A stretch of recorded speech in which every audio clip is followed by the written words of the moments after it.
ভিসির পদত্যাগের এক দফা দাবিতে আন্দোলন করেছেন খুলনা প্রকৌশল ও প্রযুক্তি বিশ্ববিদ্যালয়ের শিক্ষার্থীরা।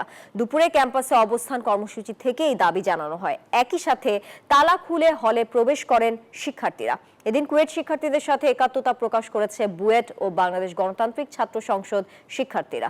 বলেন, কুয়েটে চলমান ঘটনা ফ্যাসিবাদের প্রতিচ্ছবি, তাই আগামী 24 ঘন্টার মধ্যে কুয়েটে শিক্ষার পরিবেশ ফিরিয়ে আনার আলটিমেটাম দেন শিক্ষার্থীরা।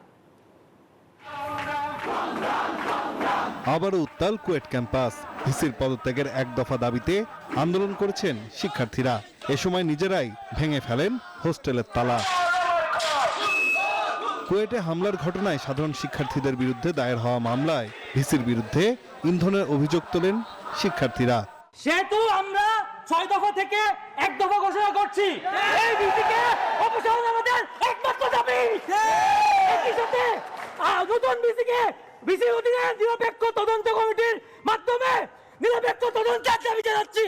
অপরদিকে শিক্ষার্থীদের নিরাপত্তা দিতে ব্যর্থতা ও উদ্ভূত পরিস্থিতির কারণে বহিষ্কৃত শিক্ষার্থীদের তালিকা এখনই প্রকাশ না করার কথা বলেছেন কুয়েট ভিসি। তিনি হল খুলে সেখানে প্রবেশ করার বিষয়ে সিন্ডিকেটকে অবহিত করবেন বলেও জানান।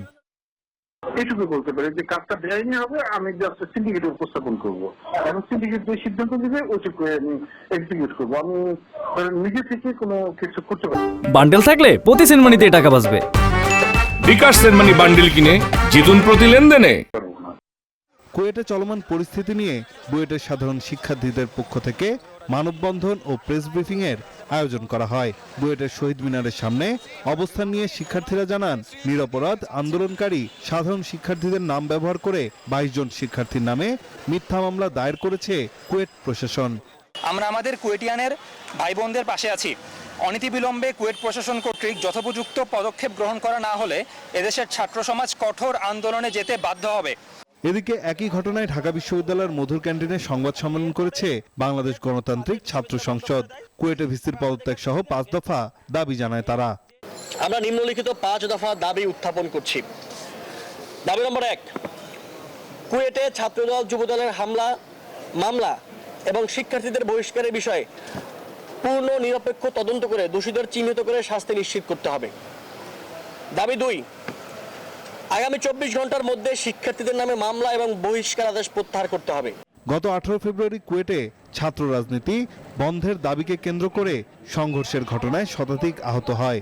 পরদিন প্রশাসনিক ভবন সহ সব একাডেমিক ভবনে তালা ঝুলিয়ে দেন শিক্ষার্থীরা। নাইম আল চিকো, নিউজ 24, ঢাকা।